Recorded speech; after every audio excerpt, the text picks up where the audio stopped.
Hello dear student, I hope सभी अच्छे होंगे। आप आज आपका A to Z क्लास में स्वागत है। आज अपन अपनी क्लास है वो कंटिन्यू रखेंगे। जो अपना सेकंड चैप्टर है साइंस का, अम्ल, क्षार एवं लवण, उसके अपन सेकंड रखेंगे। लास्ट हमने पढ़ लिया था कि अम्ल और क्षार जो परस्पर अभिक्रिया करते हैं उदासीनीकरण अभिक्रिया कहलाती है।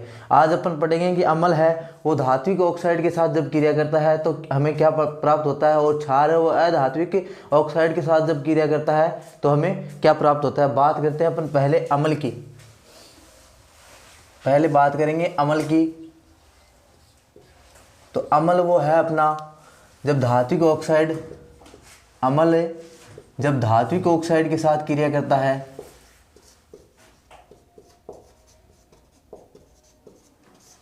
तो हमें लवण और जल दोनों प्राप्त होते हैं। लवण और जल ही प्राप्त होता है, ठीक है। उदाहरण के लिए अपन देख सकते हैं कि अपना जो प्यारा हाइड्रोक्लोरिक अम्ल है उसकी जब धात्विक ऑक्साइड मान लो Na2O यानी कि सोडियम ऑक्साइड, ये एक धातु की ऑक्साइड हो गया, और HCl अपना अम्ल हो गया, और इसकी जब इन दोनों की आपस में क्रिया करवाते हैं तो हमें NaCl अपना जो लवण है वो प्राप्त होता है, साथ में H2O जल हमें प्राप्त होता है। तो अम्ल जब धात्विक ऑक्साइड के साथ क्रिया करते हैं तो हमें लवण और जल दोनों प्राप्त होता है। अब बात करते हैं क्षार की। क्षार है वो अधात्विक ऑक्साइड के साथ अभिक्रिया करता है। अधात्विक ऑक्साइड के साथ, अधात्विक ऑक्साइड के साथ अभिक्रिया करता है।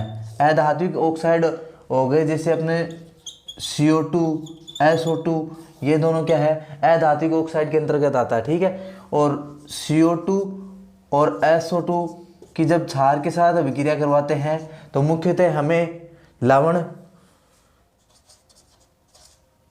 और जल ही प्राप्त होता है, ठीक है। मुख्यतः हमें लवण और जल ही प्राप्त होता है। याद रखिएगा कि CO2 और SO2 एक अधात्विक ऑक्साइड के अंतर्गत आता है, ठीक है। अब इसके बाद अपन जो है अम्ल और क्षार का जो जलीय विलयन हमें प्राप्त होता है उसमें अपन समानता देखेंगे, यानी कि उनमें जो समानता है वो अपन देखेंगे कि अम्ल और क्षार है उनके जलीय विलयन में क्या क्या समानताएं होती है।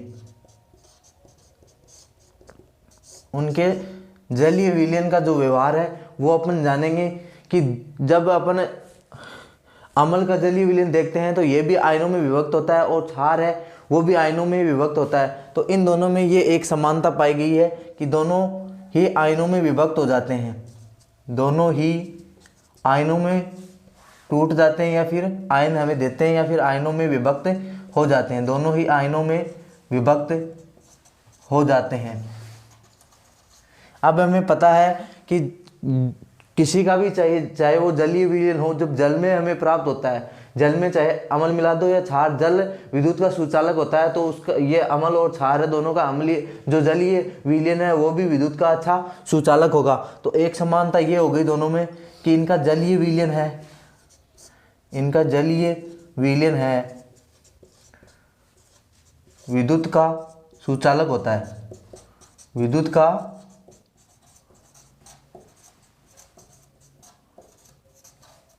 सुचालक होता है, ठीक है। और अब बात करते हैं अपन इनके जो जलीय विलयन होता है, यानी कि अम्ल और क्षार है जब दोनों जल के साथ क्रिया करता है, ठीक है, जल के साथ क्रिया करते हैं तो ऊष्मा उत्सर्जित होती है। यानी कि दोनों में ये एक समानता ये हो गई कि दोनों जल के साथ क्रिया करके, दोनों ही जल के साथ क्रिया करके, जल के साथ क्रिया करके ऊष्मा उत्सर्जित करते हैं, ऊष्मा उत्सर्जित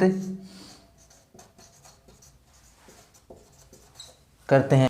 दोनों ही है वो ऊष्मा उत्सर्जित करते हैं, जल के साथ जब क्रिया करते हैं तो दोनों ऊष्मा उत्सर्जित करते हैं। इसके बाद अपना है वो pH स्केल आता है। तो बात करते हैं pH स्केल की। pH स्केल जो मतलब अम्ल और क्षार है उन दोनों का परीक्षण हमें कराता है, वो pH स्केल होता है। pH स्केल जिसके बारे में हम जानेंगे। दोस्तों क्लास को ज़्यादा से ज़्यादा शेयर कीजिएगा ताकि अन्य जो आपके फ्रेंड्स लोग हैं वो भी एग्ज़ाम की अच्छे से तैयारी कर सके। अब pH स्केल है वो अम्ल और क्षार का परीक्षण के लिए काम में ली जाती है। अम्ल और क्षार के परीक्षण के लिए pH स्केल का उपयोग किया जाता है, के परीक्षण के लिए इसका उपयोग किया जाता है।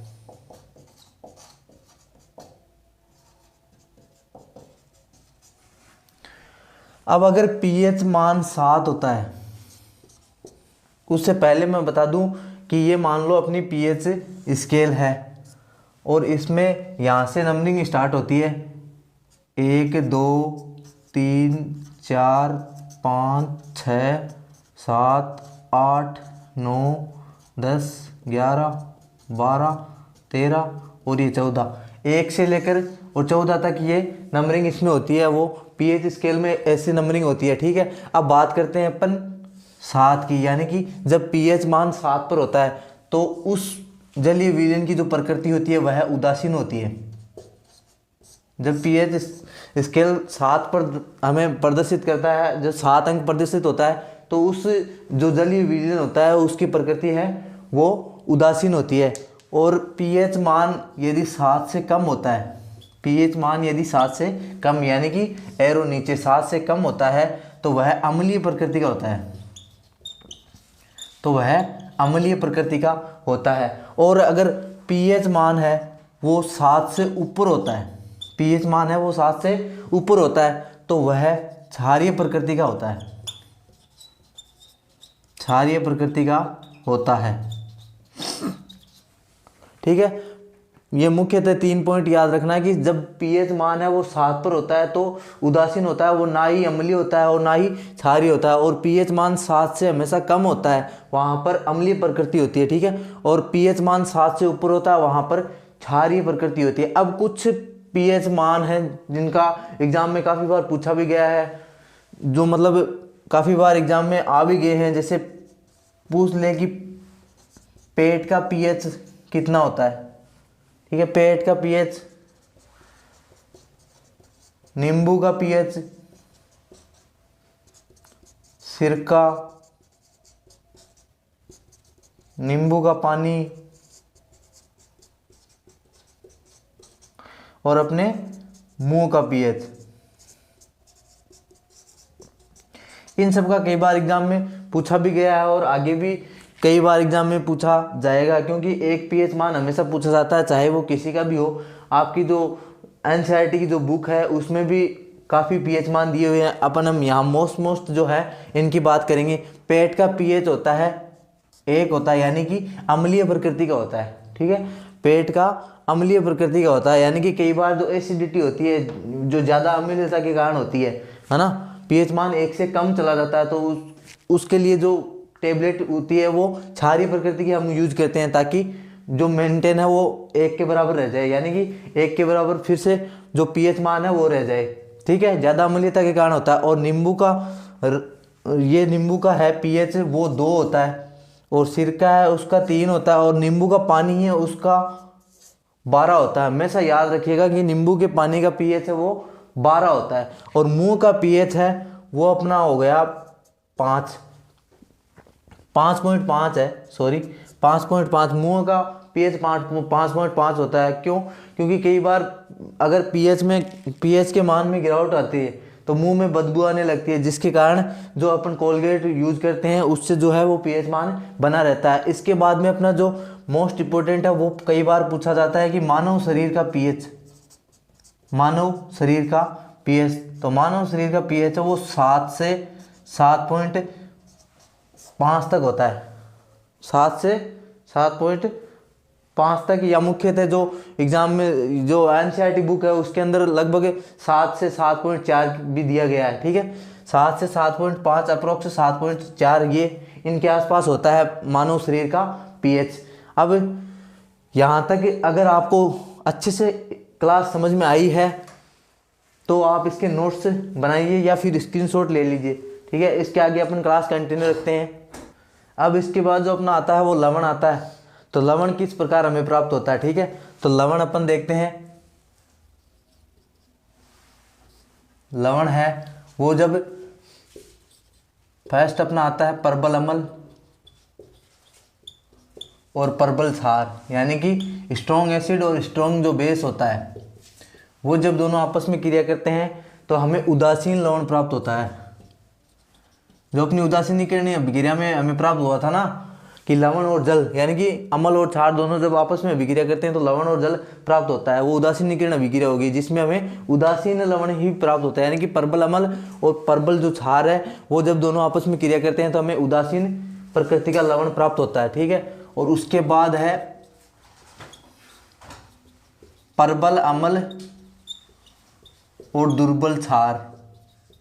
जब ये दोनों आपस में अभिक्रिया करते हैं तो हमें अम्लीय प्रकृति का लवण प्राप्त होता है, यानी कि हमें अम्लीय प्रकृति का लवण प्राप्त होता है। और उसके बाद है वो अपना परबल क्षार और दुर्बल अम्ल है, वो जब आपस में अभिक्रिया करते हैं तो हमें परबल इनमें कौन है, क्षार है, तो हमें क्षारीय प्रकृति का लवण प्राप्त होगा। परबल इनमें क्षार है तो हमें क्षारीय प्रकृति का ही लवण प्राप्त होगा। अब इसके बाद जो आता है वो अपना मोस्ट इम्पोर्टेंट है इस चैप्टर से, यहाँ से जो 2 नंबर का क्वेश्चन है वो पक्का एग्जाम में आने की संभावना है। मोस्ट इम्पोर्टेंट लगा लीजिएगा, जो अपना आता है क्लोर क्षार अभिक्रिया आती है, इसके बाद क्लोर क्षार अभिक्रिया, क्लोर क्षार अभिक्रिया जिसमें जो अपना है वो एक ही क्षार बनता है और क्लोरीन जो गैस है उसके साथ साथ हाइड्रोजन गैस भी बनती है, यानी कि जो अपना है वो NaOH plus Cl2 plus H2 ये तीनों हमें प्राप्त होते हैं, वो क्लोर क्षार अभिक्रिया होती है। ठीक है, यानी उसमें सोडियम हाइड्रोक्साइड और क्लोरीन गैस और H2 गैस है, वो दोनों तीनों हमें प्राप्त होते हैं, वो क्लोर क्षार अभिक्रिया होती है। अब बात करते हैं कि क्लोर क्षार अभिक्रिया में ये तीनों हमें किस रूप में या कब किसका अपघटन करते हैं, विद्युत अपघटन करते हैं तो हमें प्राप्त होता है। तो हम NaCl लेते हैं, यानी कि जो साधारण नमक है वो लेते हैं, NaCl का विद्युत अपघटन जब करते हैं, विद्युत अपघटन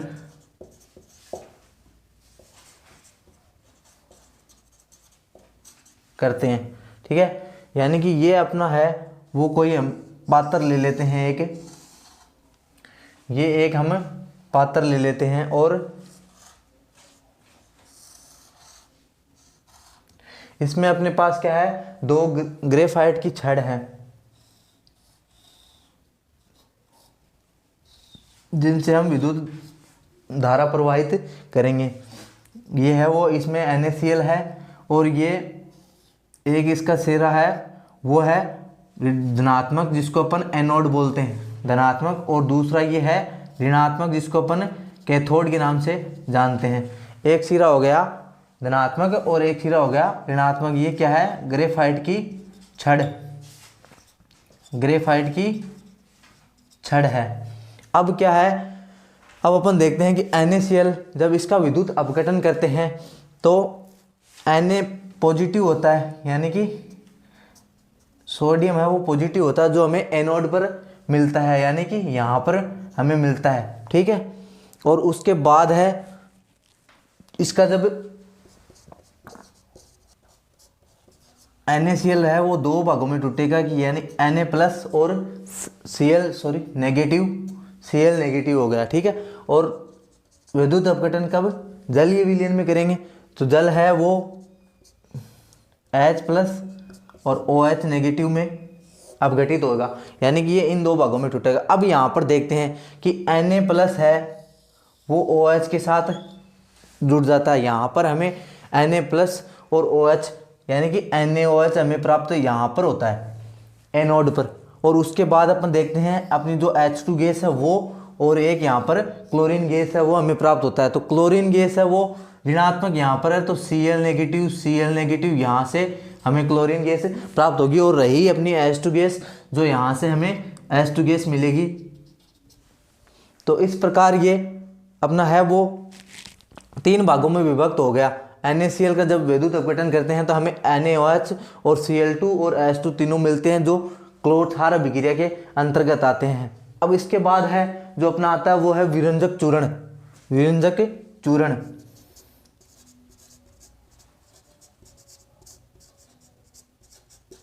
विरंजक चूर्ण यह भी एग्जाम की दृष्टि से काफ़ी इम्पोर्टेंट है।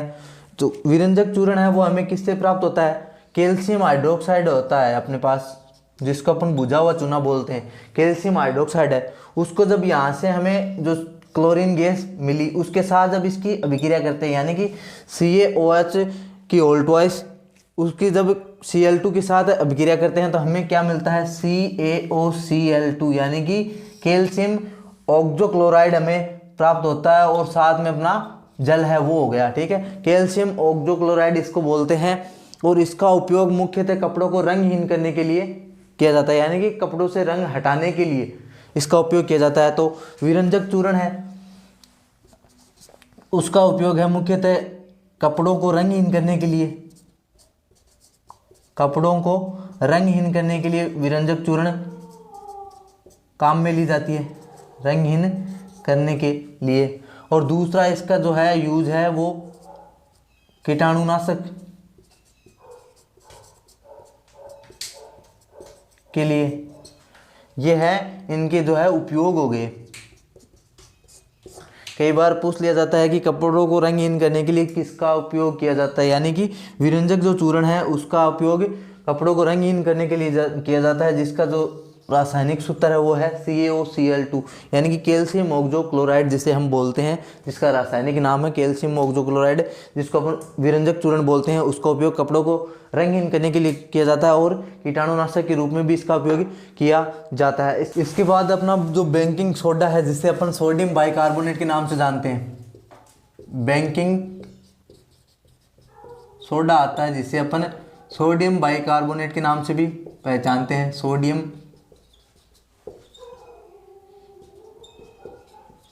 बाइकार्बोनेट के नाम से भी अपन जानते हैं बेकिंग सोडा। ठीक है, बेकिंग सोडा हमें कब प्राप्त होता है, जब NaCl यानी कि अपना जो साधारण नमक है उसके साथ जब अमोनियम और जो CO2 कार्बन डाइऑक्साइड जो अपनी गैस है, इन तीनों की जब आपस में क्रिया करवाते हैं तो हमें NaHCO3 प्राप्त होता है, जो अपना क्या होता है, बेकिंग सोडा होता है। यानी कि ये अपना है वो बेकिंग सोडे का रासायनिक सूत्र हो गया, यानी कि सोडियम हाइड्रोकार्बोनेट हमें प्राप्त होता है जब कब होता है, जब NaCl यानी कि सोडियम क्लोराइड है उसकी जब अमोनिया और कार्बन डाइऑक्साइड दोनों के साथ जब क्रिया करवाते हैं तो हमें सोडियम हाइड्रोकार्बोनेट जिसे अपन बेकिंग सोडा के नाम से जानते हैं वो हमें प्राप्त होता है, साथ में अमोनियम क्लोराइड का भी निर्माण होता है। अब मुख्यतः इसका जो यूज होता है, उपयोग, वो इम्पोर्टेंट है, यानी कि केक बनाने के लिए किसका उपयोग किया जाता है, तो वो अपना हो गया बेकिंग सोडा, कई बार एग्जाम में पूछ लिया जाता है। ठीक है, तो केक बनाने के लिए इसका उपयोग किया जाता है, केक बनाने के लिए इसका उपयोग किया जाता है। दूसरा, पेट की अम्लता यानी कि जो एसिडिटी होती है उसके लिए जो टेबलेट यूज में लेते हैं उसके लिए भी ये काम में लिया जाता है, पेट की अम्लता को दूर करने के लिए, अम्लीयता दूर करने के लिए बेकिंग सोडे का उपयोग किया जाता है। उसके बाद है जो आग बुझाने के लिए भी इसका उपयोग किया जाता है, आग बुझाने के लिए भी इसका उपयोग किया जाता है। क्यों? क्योंकि यहाँ पर जो कार्बन डाइऑक्साइड गैस है उसी से तो अपन आग बुझाते हैं, तो वो इन तीनों के मिश्रण से ये बनता है, तो इसमें कार्बन डाइऑक्साइड गैस ऑलरेडी होती है। जब इसको अपन तोड़ते हैं, इसका अपघटन करते हैं या विघटन करते हैं तो हमें CO2 गैस प्राप्त होती है, जिसका उपयोग आग बुझाने के लिए किया जाता है। उसके बाद जो आता है वो अपना आता है धोने का सोडा, जिसे अपन धावन सोडा के नाम से जानते हैं, धोने का सोडा, जिसे अपन धावन सोडा भी बोलते हैं, धावन सोडा।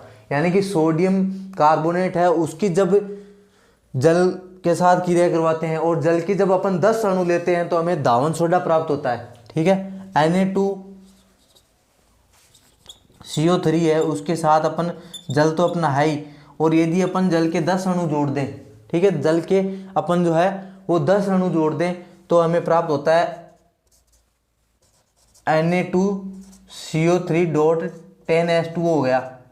ये अपना क्या है, धोने का सोडा या अपन धावन सोडा बोलते हैं। यानी कि सोडियम कार्बोनेट के साथ जब जल के जो 10 अणु है वो अपन जोड़ देते हैं तो हमें धोने का सोडा प्राप्त होता है। इसका उपयोग जो होता है वो मुख्यतः कांच और साबुन के उद्योगों में होता है, कांच साबुन उद्योगों में इसका उपयोग किया जाता है कांच और साबुन के उद्योगों में।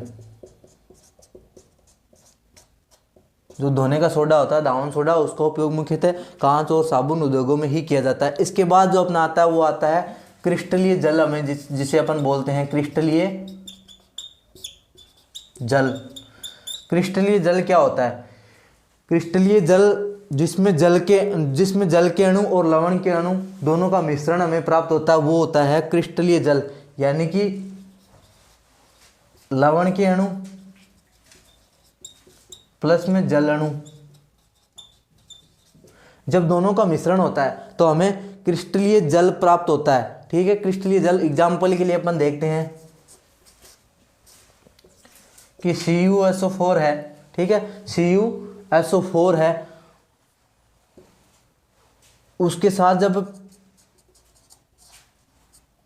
जल के 5 अणु जोड़ दें, यानी कि कॉपर सल्फेट है, उसके साथ अपन जब जल के 5 अणु जोड़ते हैं तो हमें क्रिस्टलन जल प्राप्त होता है। और यहाँ पर क्रिस्टलन जल क्या होता, ये जो 5 अणु जल के हैं इन्हीं को अपन क्रिस्टलन जल बोलते हैं। ये अपना हो गया क्रिस्टलन जल। इसके बाद जो अपना आता है वो है प्लास्टर ऑफ पेरिस, जो इस चैप्टर जो सेकंड चैप्टर है अपना अम्ल क्षार एवं लवण, इसका जो अपना है लास्ट टॉपिक है, जिसको अपन जल्दी से अभी कंप्लीट करते हैं। ठीक है, प्लास्टर ऑफ पेरिस आता है, जिसे अपन शॉर्ट में POP भी बोलते हैं। प्लास्टर ऑफ पेरिस, जिसका मुख्यतः उपयोग हड्डियों को जोड़ने के लिए, यानी कि डॉक्टर है जो अपना हाथ पर जब प्लास्टर करता है, प्लास्टर जिसे अपन बोलते हैं, जो हड्डी वगैरह टूट जाती है तो उसको वापस जोड़ने के लिए इसका उपयोग किया जाता है।